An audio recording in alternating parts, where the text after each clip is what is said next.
Halo, Assalamualaikum warahmatullahi wabarakatuh.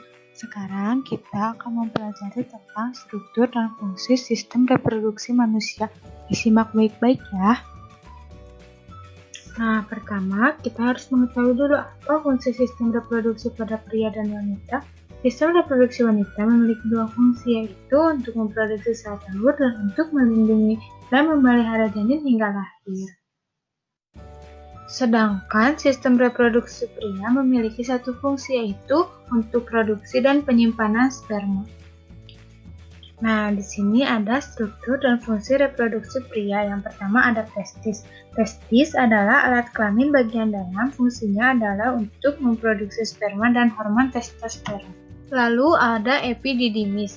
Epididymis merupakan saluran yang keluar dari testis.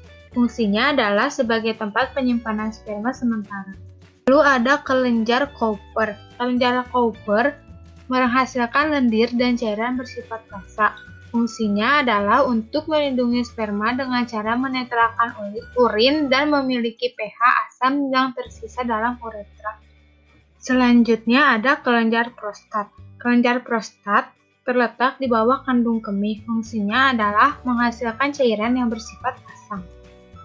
Lalu ada vesikula seminalis.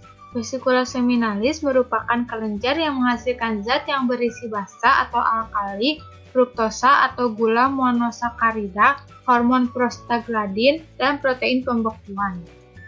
Lalu ada saluran uretra.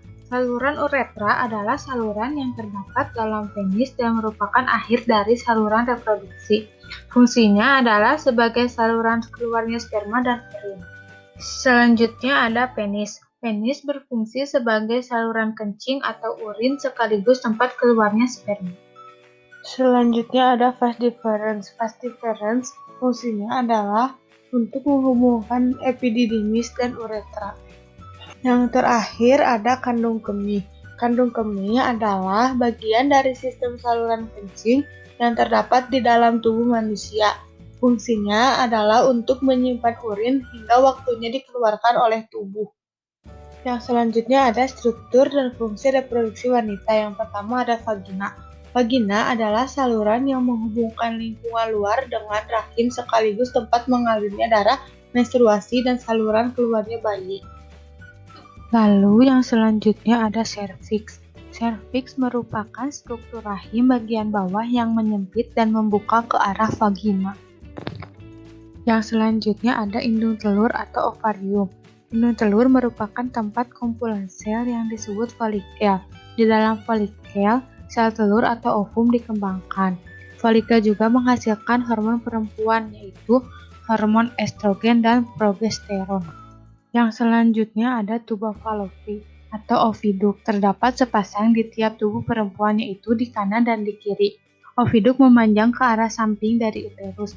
Fungsinya adalah untuk membawa sel telur dari infundibulum ke rahim. Pada saluran inilah terjadi fertilisasi atau pembuahan.